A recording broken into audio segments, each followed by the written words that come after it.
Sebenarnya kita punya waktu sekitar 45 menit, tetapi karena tadi sudah dipakai oleh beberapa pembicara, sehingga mungkin waktu diskusi kita tinggal 30 menit.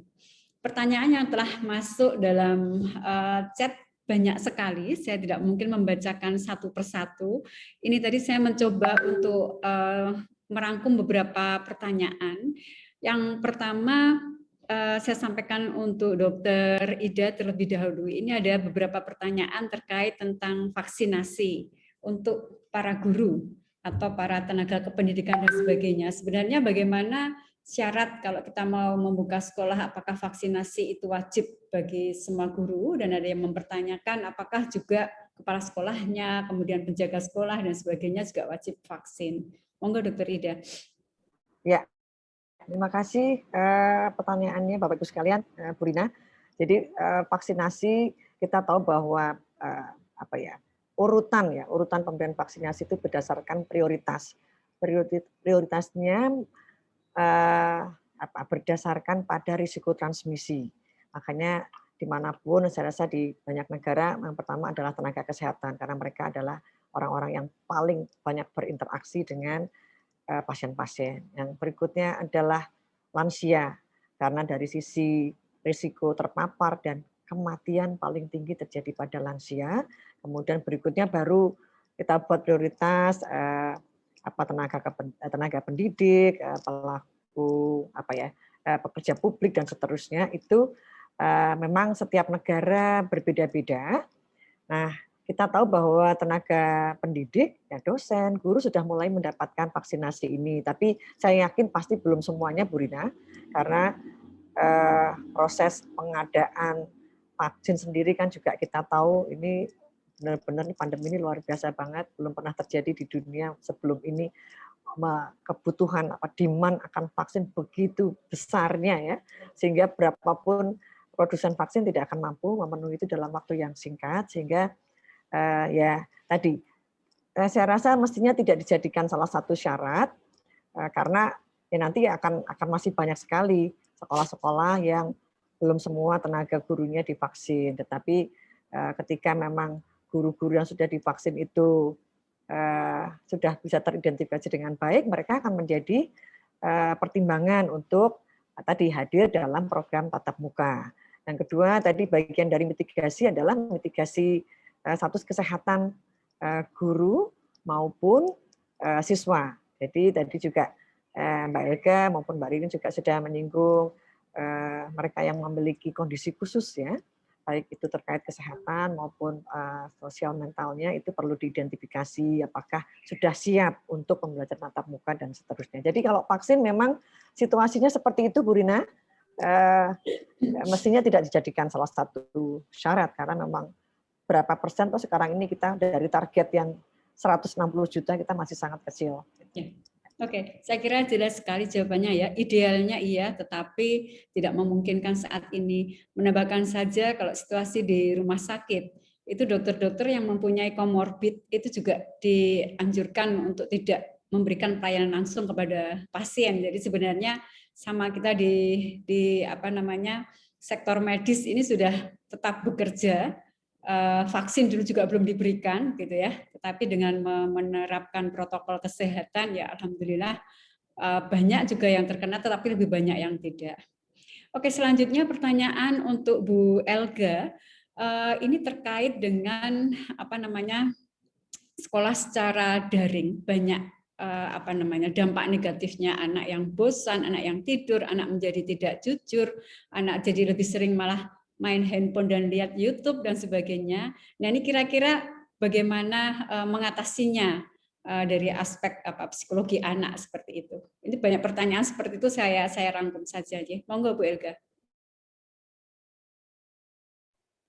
Baik, ya. Terima kasih pertanyaannya. Ini berarti masih tentang pembelajaran daring ya, bukan untuk tatap muka ya. Untuk pembelajaran daring, kita harus memahami terlebih dahulu setiap anak itu individu yang unik ya. Mereka punya modalitas belajar yang sangat beragam ya. Teman-teman Bapak Ibu guru mungkin tahu istilah pembelajar audio ya, visual atau auditory, visual, kinestetik seperti itu ya.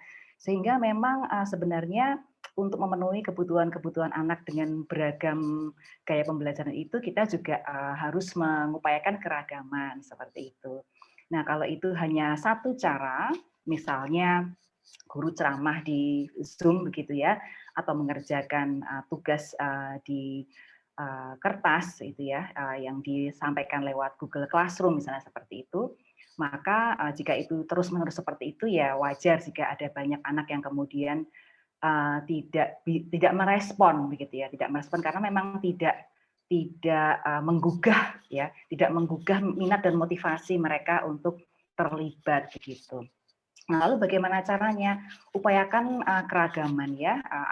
Ada pilihan ya, ada pilihan apakah anak bisa mengerjakannya dengan cara yang lain gitu ya. Yang penting learning goal atau tujuan pembelajarnya sama misalnya seperti, atau bahkan berbeda learning goals-nya ya, karena mengikuti kemampuan anak yang sangat beragam. Misalnya ada anak yang boleh dengan cara membaca, ada anak yang boleh dengan mengerjakan proyek, ada anak yang boleh mengerjakan dengan gambar dan sebagainya seperti itu, sehingga lebih mengengage mereka ya, lebih membuat mereka itu termotivasi dan terlibat begitu. Lalu cara yang lain yang cukup efektif yang saya lihat ya, saya juga mengamati anak saya sendiri ya, misalnya ya ketika gurunya menjelaskan dengan PPT memang dia akan cenderung bosan dan bahkan kemudian wajahnya di laptop tapi matanya itu ada di HP misalnya seperti itu kan. Tapi suatu saat ada kegiatan pembelajaran itu membuat ekoprint ya, ekoprint di mana dia mendapatkan berbagai macam daun lalu kemudian mengecap daun tersebut di kaos ya, itu dilakukan secara online ya. Jadi anaknya benar-benar aktif gitu ya dari awal sampai akhir, ya tidak ada itu rasa bosan dan keluhan-keluhan lain. Dia full 100% engage selama berjam-jam. Karena apa? Karena seluruh modalitas belajarnya, audio, visual, sensori, kinestetik itu bergerak semuanya. Seperti itu. Mungkin yang bisa kita upayakan semaksimal mungkin. Saya tahu tidak mungkin kita mengupayakan hal seperti itu terus-menerus, atau misalnya menawarkan keragaman yang terus-menerus, mungkin guru juga masih bingung atau masih belajar mengupayakan keragaman bagi anak, tetapi kita berusaha lah ya, berusaha untuk bisa memberikan itu kepada anak sesekali. Ya, oke, terima kasih Bu Ririn. Saya kira ya banyak sekali memang penyebabnya dan cara mengatasinya. Nah, terkait dengan pembelajaran daring ini, pertanyaan ke tadi Bu Elga ya, pertanyaan ke Bu Ririn, maaf. Balik-balik. Capaian kompetensi pembelajaran baik pada masa, karena nanti kan kita mungkin tidak 100% luring gitu ya. Yang ditanyakan di chat itu bagaimana, apakah ada penyesuaian capaian kompetensi kalau dilakukan luring, mengingat selama setahun kemarin anak-anak sudah belajar secara daring. Tetapi nanti kan juga kemungkinan akan masih ada sekolah-sekolah yang belum bisa membuka, ada juga yang blended learning gitu. Nah, ini apakah ada penyesuaian capaian pembelajaran yang harus dibuat oleh para guru? Monggo. Ya, terima kasih pertanyaannya. Ya, memang terkait kompetensi ini menarik ya, karena bahkan sebenarnya dalam pembelajaran tatap muka full pun sebenarnya kompetensi ini kan idealnya gitu ya, mengikuti perkembangan anak gitu. Artinya bahwa selama ini kenapa memang proses pembelajaran itu jadi stressful gitu, jadi penuh beban ketika seolah-olah semua anak harus mencapai norma dengan norma ini artinya capaian-capaian itu gitu kan, yang seolah harus di waktu yang bersamaan dengan cara yang sama gitu. Jadi kayak itu tadi yang saya istilahkan dengan keseragaman. Padahal sebenarnya dan ini kita juga mencoba membenahi gitu ya, katakanlah dari sisi proses pencapaiannya, bahwa ya kita yang namanya kompetensi lulusan itu yang lulus SD, lulus lulus pendidikan dasar itu ada rumusannya katakanlah, dengan harapan anak-anak kita ini yang menyelesaikan pendidikan dasar mempunyai kompetensi yang relatif minimal gitu, setidaknya itu gitu. Nah, tapi sebenarnya proses mencapainya individual. Nah, ini memang dan ini memang prakteknya guru ini sangat butuh inspirasi gitu. Nah, ini tadi contoh baik yang terakhir yang saya sampaikan itu mungkin bisa lebih memudahkan untuk memahami. Jadi kalau di yang tadi saya sampaikan bahwa misalnya capaian dalam pembelajaran sains. Nah, ini belajar tentang tata surya. Kemudian ada rumusan kompetensinya gitu kan yang diharapkan dicapai, dia mengenal ini, bisa menjelaskan ini, bisa menganalisa ini gitu kan. Nah, tapi proses mencapainya ini kita balikin dari ke anak-anak gitu. Ya, makanya tadi menarik sekali praktek baik ini di research center children center gitu di Jogja. Jadi guru mengawali dengan memberikan informasi umum. Oh, tata surya begini-begini, kemudian dipersilahkan anak ini memilih dari berbagai topik di tentang tata surya itu mana yang dia ini, karena ada option, ada pilihan dan ada space ya, ada ruang dia mengeksplorasi itu. Engagementnya, proses memiliki ownership dalam belajar itu lebih terlihat. Akhirnya malah sangat kaya gitu. Dia mencari, sekolah menyediakan ya, ada perpustakaan kalau memang mau pinjam masih diperkenankan gitu. Tapi enggak pun beberapa anak kebetulan juga tergantung kondisi di keluarganya ya, kalau memang suportif, ada orang tuanya yang terus cari data di internet, ada yang belajar dari nonton YouTube, ada yang berbagai macam, itu akhirnya memperkaya diri. Akhirnya capaian itu tercapai dengan caranya masing-masing. Nah, ini yang memang kadang belum kebayang di kita, karena kita itu tadi di awal saya sampaikan dominant practice kita, praktek pembelajaran kita, dominannya itu yang seragam itu tadi, bahwa semua berproses sama, dikasih input materi yang sama, berharap mengabsorpsi, menyerap hal yang sama, dan itu yang bukan salah 100% gitu ya, tapi artinya dengan konteks pandemik ini akan banyak mendatangkan isu-isu tadi ketika akhirnya kita cenderung melihat anak tuh defisit, belum nyampe kecapaiannya gitu, karena prosesnya nggak kelihatan. Nah, sebenarnya capaian itu tetap bisa dirasakan, tapi tahapnya, speednya, kecepatannya, kemudian jalurnya gitu, ibarat mau dari rumah saya ini di Depok ke Jogja, saya kan bisa lewat Pantura atau jalur tengah atau jalur selatan. Nah, itu sebenarnya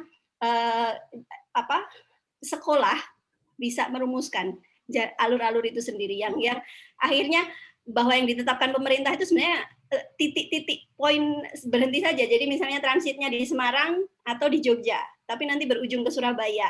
Tapi dari mananya lewatnya itu sebenarnya bisa disesuaikan dengan konteks itu tadi. Mudah-mudahan terpahami ya, Bu. Ya. Memang tidak mudah ya. Betul. Kalau yang saya tangkap kompetensi yang harus dicapai ini harus tetap. Cuma cara dan jalurnya. Dan ini nanti mungkin akan berpengaruh pada lama studi kali ya. Kami juga mengalami hal itu di pendidikan dokter spesialis ini, juga ada kendala nih karena masalah-masalah COVID ini, sehingga kompetensinya mungkin juga akan berbeda. Nah, ini atau begitu lama studinya akan mungkin gini ya, kalau pendidikan tinggi itu kan karena udah cukup spesialis secara bidang ya. Kalau untuk yang umum saja, ya, secara umum mungkin kalau saya ngamati ya, satu hal yang kita kadang kita kan pada dasarnya sebenarnya nggak ngerti ya proses. Ada masa-masa ketika ibarat ini tuh kayak ada loncatan gitu ya. Saya ngamatin 2 anak saya ini, terutama yang besar gitu ya. Dia agak lambat di tahap dasar. Bahkan membaca pun dia setelah kelas sekian SD gitu ya. Tapi ada masa ketika dia udah matang gitu ya. Ketika SMP dia tuh ada lejitan dia gitu. Kayak melejit banyak hal terkait hal-hal yang akademik, katakanlah seperti itu. Dan ini karakter tiap anak, ada anak yang steady, yang memang dia Nah, anak yang steady ini kalau dari sisi guru paling enak ngajarnya karena ngikutin tuntutan kelas dan semua yang serba rapih terstruktur itu enak gitu. Tapi banyak anak-anak khusus nih Mbak Elga udah lebih banyak menghadapi anak-anak seperti itu luar biasa. Dia ada cepat dalam hal tertentu, kadang lambat tertentu, jadi menghadapi dinamika ini kalau saya sih cukup meyakini pada dasarnya formulasi dan momentum belajar itu sebenarnya tetap individual walaupun stimulasinya bisa dilakukan secara klasikal. Oke, ya, terima kasih. Sekarang saya mau menyampaikan pertanyaan dari Kagama cabang Tanzania ya, dari Pak Ibrahim. Karena ini pertanyaannya akan dijawab oleh 3 pembicara. Jadi ini pertanyaannya disampaikan dalam bahasa Inggris, saya bacakan saja apa adanya. Nanti mohon dipahami, nanti saya ulangi untuk dalam bahasa Indonesianya. Jadi several researchers has found that there is inequalities of provisions of education to children during online learning, especially to those disabled children. Also, the issues of assessment and evaluations has been a problem since most of parents are biased as they do not sometimes provide true information to teachers. How the government, teachers, and all stakeholders have been prepared to solve this problem. So yang pertama itu terkait dengan disabled children. Saya kira ini tadi Bu Elga ya, Bu Elga menyinggung bagaimana kita harus mempersiapkan anak-anak dengan kebutuhan khusus ini.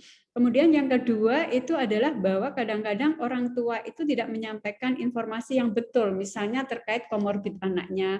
Tadi Dokter Ida juga menyampaikan anaknya misalnya anget gitu ya, sakit sedikit tapi takut ketinggalan pelajaran dan sebagainya. Nah ini mohon untuk sedikit-sedikit saja, tidak usah terlalu panjang dari ketiga pembicara, dimulai dari Dokter Ida dulu, kemudian Bu Elga dan Bu Ririn. Terkait hal tersebut sebaiknya bagaimana menyikapinya? Ya, terima kasih Bruna. Apa yang disampaikan oleh Pak Ibrahim memang betul. Ya, situasi di kita itu kan memang masih sangat beragam ya. Dan beliau menyebut soal inequity, betul. Jadi memang ketika mau menerapkan, ini kita bicara soal tatap muka, pembelajaran, memang harusnya itu dikaji satu persatu, tidak bisa semua itu diseragamkan. Saya setuju banget sama Mbak Ririn. Ini keberagaman ya, jadi enggak seragam. Jadi situasi di Jogja, situasi di Sumatera Utara, misalnya atau di Kalimantan tentu berbeda. Ya, kemampuan sekolah, kemampuan pemerintah daerah untuk memfasilitasi supaya pembelajaran tatap muka ini berlangsung kan berbeda-beda. Nah itu memang ya diperlukan keterbukaan semua pihak. Ini saatnya semua itu bekerja bareng untuk mencapai keadaan yang lebih baik. Jadi kalau memang belum mampu, semua juga harus sepakat. Tapi kalau ingin semuanya misalnya dimulai, ya semua harus mengidentifikasi. Tadi ada pertanyaan juga tentang mitigasi. Oh ya, sekolah itu bagaimana ya menyiapkan ruangan-ruangannya.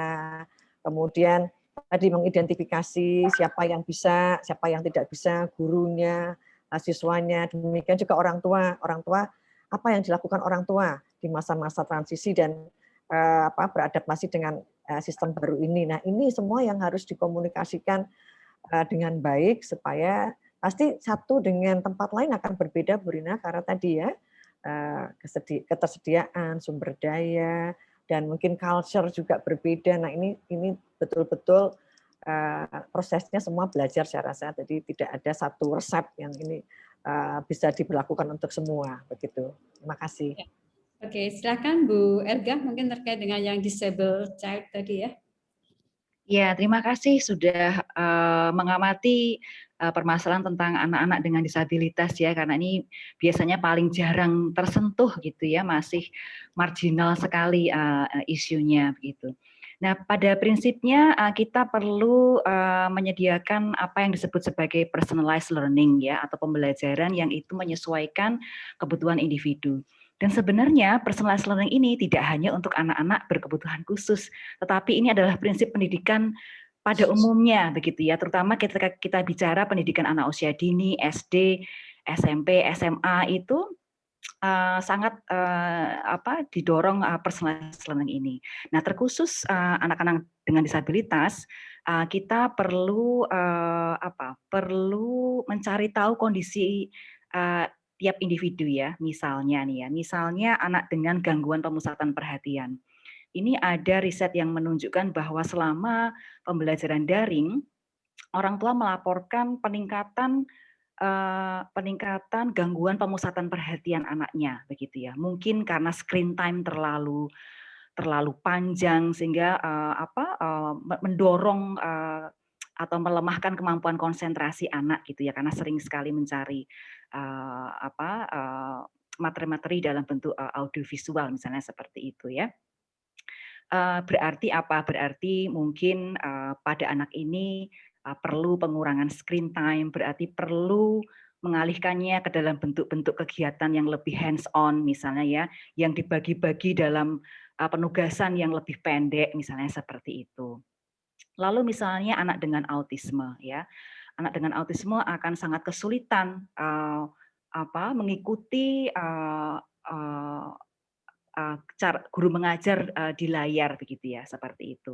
Dia apalagi ketika di situ misalnya semua video kamera terbuka gitu ya, dia harus memperhatikan yang mana seperti itu, dan kemudian mungkin akan sibuk dengan dirinya sendiri. Dan anak dengan autisme misalnya sangat membutuhkan bantuan visual, sehingga memang harus dibolehkan untuk belajar dengan banyak bantuan visual di rumah bersama orang tua, misalnya seperti itu.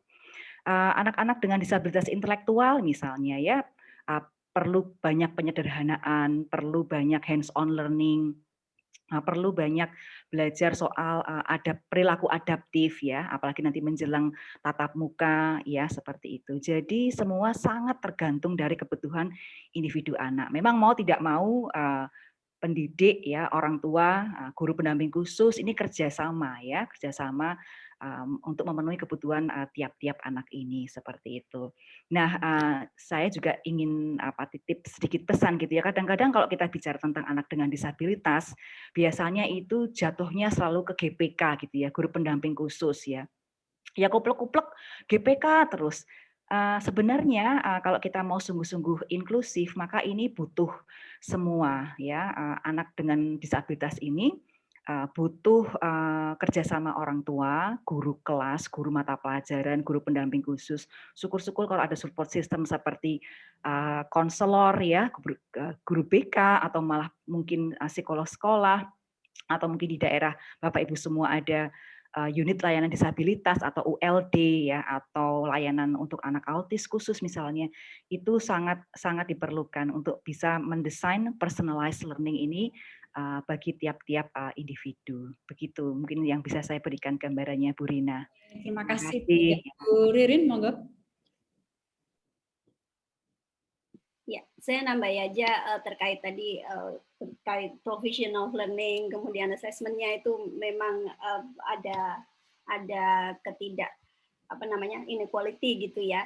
Jadi sebenarnya mungkin peran pemerintah di sini terkait kebijakan pendidikan sebenarnya lebih semacam memayungi yang itu memberikan kemungkinan untuk melakukan gitu. Artinya ketika di awal-awal pandemi disampaikan relaksasi kurikulum gitu. Artinya sebenarnya itu bukan kurikulumnya yang diubah, tapi cara menginterpretasikan, cara melihat.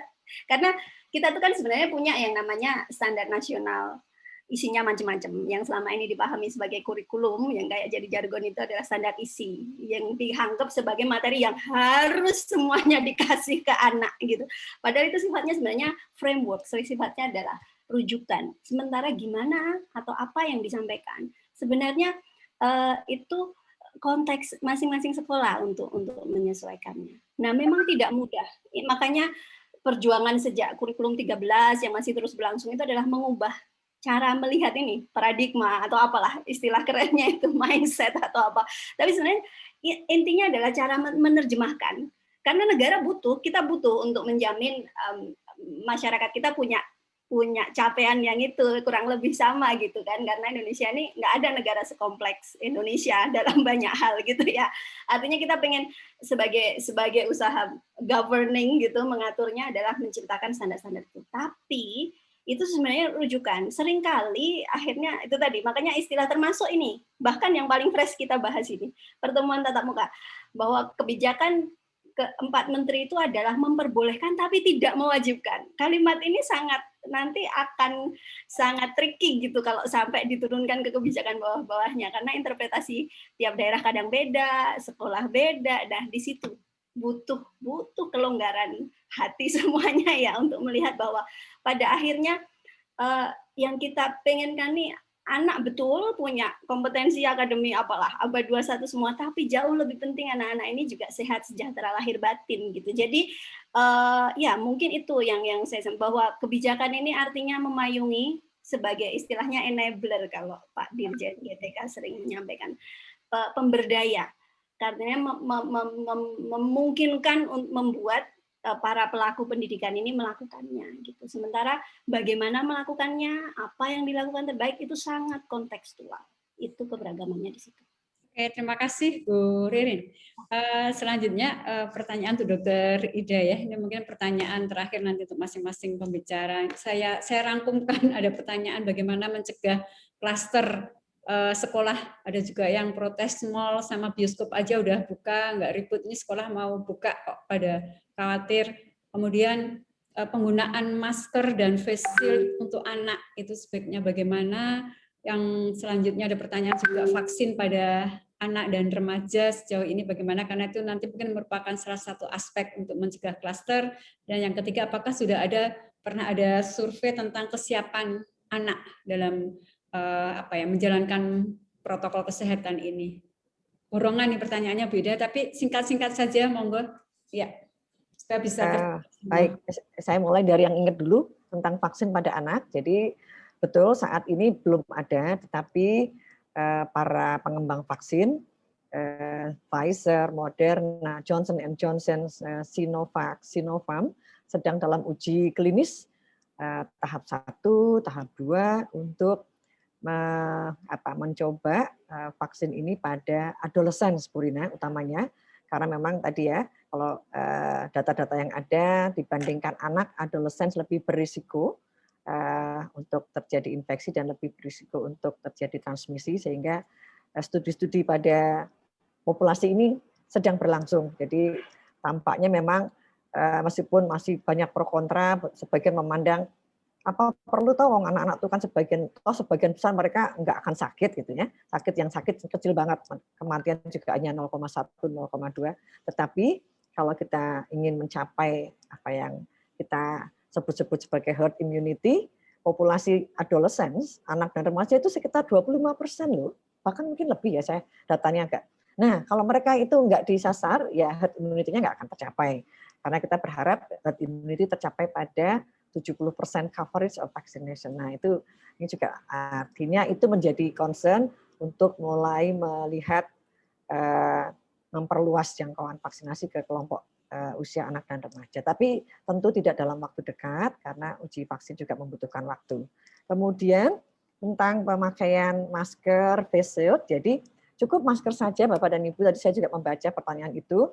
Kalau kita hanya berinteraksi biasa, guru berkomunikasi dengan anak dan juga sudah dibatasi oleh distance ya, karena ada itu cukup dengan masker. Jadi face shield, kami yang bekerja di rumah sakit juga hanya memakai masker kalau pekerjaan kami sebatas tadi memeriksa pasien dan seterusnya. Tapi kalau kita melakukan prosedur yang menyebabkan ada namanya prosedur yang menyebabkan aerosol, jadi udaranya itu akan keluar dari hidung dan mulut, misalnya memasukkan alat ya, menguap, memberikan uap ya pada anak yang asma misalnya, nah itu kami harus memakai face shield ya.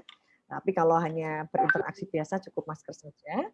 Itu mudah-mudahan menjawab. Kemudian klaster. Nah ini tadi pentingnya melakukan upaya-upaya mitigasi itu adalah untuk mencegah supaya tidak terjadi klaster ya. Karena tadi ketika semua pihak itu memahami, kita juga sepakat bahwa kita semua taat pada hal-hal yang sudah disepakati bersama, termasuk monitoring checklist setiap hari, ada nggak yang pagi ini demam, ada nggak yang pagi ini mengeluh, atau orang tuanya dilaporkan tidak enak badan. Nah, hal-hal semacam itu sangat membantu untuk mengatasi kemungkinan terjadi klaster ya. Seperti yang pernah terjadi sebelum ini di Yogyakarta. Nah, saya rasa itu ada lagi nggak ya, Bu Rina? Vaksin sudah, yang survei kesiapan anak apakah sudah pernah ada ya? Survei kesiapan anak saya kok belum pernah ya melihat itu dilakukan dan oleh siapa gitu. Ya, Terima kasih. Ya, terima kasih. Selanjutnya untuk Bu Elga, ini ada beberapa pertanyaan terkait bagaimana menyiapkan psikologi anak untuk persiapan sekolah tatap muka, baik oleh orang tuanya maupun oleh gurunya nanti. Terima kasih. Silakan. Ya, baik. Terima kasih ya. Mungkin saya mengacu lagi kepada presentasi saya tadi ya. Kita bisa memberikan psikoedukasi kepada semua anak dan semua orang tua ya. Untuk anak-anak, cara yang paling sederhana yang mungkin Bapak Ibu guru bisa lakukan sendiri itu adalah berbincang-bincang, ngobrol-ngobrol tentang apa yang mereka rasakan, begitu ya.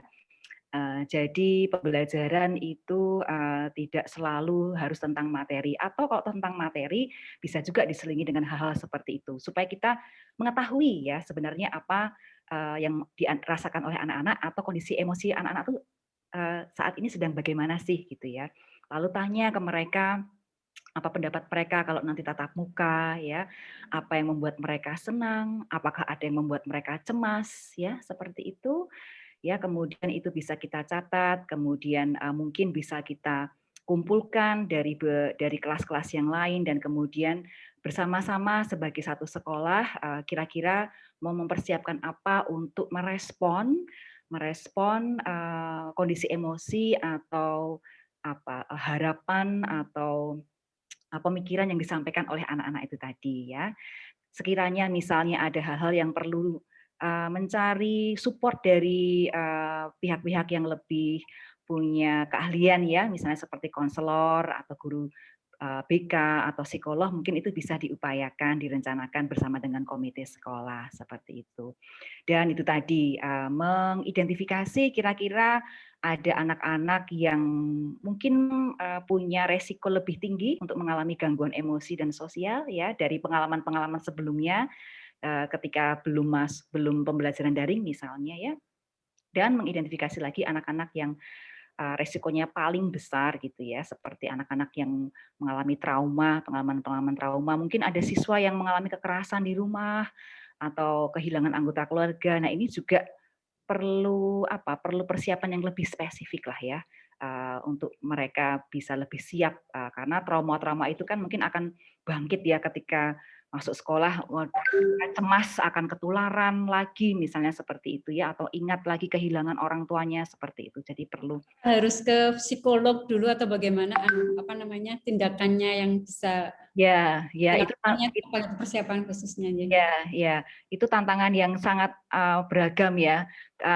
Kalau Bapak Ibu punya akses ke psikolog, tentunya saya sangat menyarankan untuk menggunakan akses tersebut ya, sehingga ada sesi dinamika psikologi dengan dibantu oleh profesional itu sangat-sangat baik begitu. Tapi kalau tidak, maka itu tadi hal-hal yang bisa dilakukan secara sendiri adalah minimal itu ngobrol dengan anak-anak ya, apa yang mereka rasakan dan tanya ke mereka apa yang mereka butuhkan sebelum mereka masuk tatap muka seperti itu. Itu minimal yang bisa kita lakukan. Juga kita mungkin bisa menggunakan resource yang terdekat dengan kita ya, guru misalnya yang punya latar belakang BK, orang tua mungkin ya yang punya latar belakang pendidikan yang mungkin terkait dengan psikologi seperti itu ya, atau juga mungkin mencari bentuk support ke pemerintah ya, yang itu bisa dimanfaatkan seperti itu ya. Tetapi seandainya tidak ada ya itu tadi minimal itu kita membicarakan perasaan yang dimiliki oleh anak-anak begitu. Baik, terima kasih. Nah, yang untuk Bu Ririn ini ada beberapa pertanyaan yang terkait untuk mengukur ketercapaian pembelajaran dan juga untuk sistem penilaian ya. Tadi ada yang misalnya benar nggak ini yang mengerjakan anaknya atau ibunya misalnya seperti itu. Ini kira-kira bagaimana untuk ada yang menanyakan bagaimana strateginya dan alat ukur apa yang sebaiknya kita gunakan baik untuk daring maupun untuk yang blended learning nanti. Monggo. Pertanyaannya, dan juga mungkin saya tadi sedikit menyinggung ketika ditanyakan survei kesiapan gitu. Sebenarnya survei kesiapan ini malah lebih akurat dan relevan di level mikro gitu, di level masing-masing sekolah dibandingkan negara besar gitu ya. Setahu saya KPAI pernah, tapi bukan survei kesiapan, tapi mungkin dampak pandemi gitu ya. Ada orang tua, tapi anak-anak juga disurvei ya di sekitar akhir tahun kemarin gitu. Kalau katakanlah yang skala nasional. Tapi kembali terkait dengan ini tadi pertanyaan terakhir itu kan masih semuanya terkait assessment gitu ya, baik survei kesiapan itu kan juga mengukur kesiapan, ukuran penilaian pembelajaran. Jadi sebenarnya kalau pembelajaran yang paling akurat dan sebaiknya membuat penilaian itu ya gurunya, karena beliau yang ngerti gitu materi apa yang disampaikan. Artinya ketika menyusun pembelajaran ada materi yang dicakup apa, kemudian kan yang kita tanyakan, yang kita ukur yang sudah dipelajarkan kan, bukan yang jadi artinya makanya dari mana ya, dari yang apa yang diukur dari yang dipelajari gitu, jadi bukan di luar itu. Jadi kalau ditanya yang baik seperti apa ya guru masing-masing yang bersangkutan gitu. Jadi kenapa memang pergerakan ke arah apa istilahnya berbasis sekolah itu yang school base itu karena memang diharapkan kita sangat kontekstual baik dari kurikulum operasionalnya, kemudian juga memang ini kan proses yang tidak mudah itu, apalagi kita sudah sangat terbiasa, istilah saya tadi dominan praktisnya, sudah sangat terbiasa dengan praktek utama yang relatif cenderung tunggal gitu ya. Yang susah adalah unlearn-nya, untuk keluar dari kebiasaan itu. Jadi ketika memulai hal yang baru, pasti nanti dibenturkan dengan yang lama dulu. Dulu kan ada UN, terus nanti ngukur ini anak ini gimana lagi gitu. Akan ada pertanyaan-pertanyaan seperti itu. Tapi ya itu proses berubahnya gitu. Artinya gini, intinya bahwa capaian yang ditetapkan itu adalah menjadi rujukannya, tapi ketika menurunkan gitu, membreakdown baik itu dari pembelajaran dan akhirnya juga termasuk asesmen penilaiannya, itu memang disesuaikan dengan proses belajar yang terjadi gitu. Jadi kita nggak ya istilahnya nggak fair juga kan nanyain sesuatu yang anak belum belajar, istilahnya kan seperti itu. Dan itu yang tahu persis apa yang di cover dalam pembelajaran itu adalah masing-masing guru yang bersangkutan. Mungkin bisa dilakukan kalau bisa project dan integrated dengan beberapa mata pelajaran lain, itu akan lebih challenging, dan itu tadi termasuk modalitas yang sudah dibahas Mbak Elga tadi bisa mengcover dan lebih engage ke anak-anak. Mungkin itu. Ya. Terima kasih Bu Ririn, dan ini Dr. Ida terlempar keluar, ini ada masalah koneksi. Jadi dan mohon maaf pada panitia, ini waktunya agak sedikit molor. Cuma untuk menutup acara sesi diskusi ini, saya ingin menyampaikan ringkasan. Jadi terkait dengan COVID-19 pada anak, ini tadi secara dipandang dari segi kesehatan itu memang risiko penularan itu akan semakin meningkat pada anak yang usianya lebih dewasa, dan severity, keparahan COVID pada anak dibandingkan dewasa, angka kejadiannya memang lebih sedikit. Tetapi dengan membuka sekolah ini kan berarti anak juga akan berinteraksi dengan gurunya. Sedangkan yang perlu kita pertimbangkan adalah pertama adalah keselamatan dan kesehatan, well-being dari peserta didik, kemudian pendidik, tenaga kependidikan, juga keluarga dan masyarakat, karena nanti akhirnya itu akan berdampak. Akan tetapi risiko itu sangat variatif antara satu tempat dengan tempat yang lainnya, tergantung dari zonasinya. Kemudian yang penting berarti adalah masih protokol kesehatan. Vaksinasi itu memang akan membantu, tetapi kita masih belum tahu juga kemanfaatannya, dan juga sumber daya yang ada sekarang ini belum memungkinkan untuk memvaksin semua dari yang ditargetkan supaya dapat tercapai yang namanya imunitas bersama ya, herd immunity, yang untuk mencegah penularannya. Kemudian menimbang untung dan ruginya sekolah secara daring dari efek psikologis capaian pembelajaran yang telah dilakukan 1 tahun selama ini. Tampaknya tadi disampaikan oleh Pak Anwar juga, sekarang ini kita sudah mulai dalam kehidupan era tatanan baru. Orang mulai sudah beradaptasi dengan COVID juga, sehingga mungkin solusinya tadi memang mulai membuka SK 4 Menteri tetapi tidak mewajibkan gitu ya. Nah, ini personalized education, personalized strategi dan policy di masing-masing sekolah, masing-masing wilayah. Saya kira ini perlu diskusi lintas sektoral dari segi pendidikan, kemudian dari kesehatan dan juga sektor-sektor yang lain terkait dengan public health-nya untuk dapat membuat keputusan yang sesuai dengan lokasinya masing-masing. Dan yang perlu kita ingat bahwa tadi disampaikan oleh Prof. Ova, COVID-19 ini masih banyak misteri, evidence-nya masih live evidence, living evidence, jadi berjalan dan berubah-ubah. Sehingga apa yang akan kita lakukan mestinya nanti akan kita evaluasi untuk selanjutnya apakah nanti akan full dibuka atau full ditutup lagi, itu adalah suatu keniscayaan dan bukan suatu plan dari suatu kebijakan, karena kita masih menunggu bukti-bukti yang lebih banyak lagi terkait dengan COVID ini. Sehingga marilah kita bersama-sama, ini tidak bisa disimpulkan untuk apa yang dibawa untuk masing-masing daerah, tetapi dengan adanya masukan-masukan tadi, bersama-sama kita mendiskusikan untuk yang terbaik untuk anak-anak kita, karena mereka adalah generasi penerus untuk bangsa Indonesia ini. Dan saya kira itu yang lebih penting bagi kita bersama-sama, tidak saling mencari permasalahan, tetapi mencari solusinya. Demikian mungkin yang bisa saya ringkas, bukan disimpulkan, tapi diringkas dari hasil diskusi kita. Terima kasih, mohon maaf kalau ada kesalahan dan masih banyak pertanyaan yang belum terjawab. Ini juga ada banyak permintaan materi, kami sampaikan ke panitia, monggo bagaimana nanti akan disampaikannya. Terima kasih, saya kembalikan ke Mbak Wiwit. Assalamualaikum warahmatullahi wabarakatuh. Waalaikumsalam warahmatullahi wabarakatuh.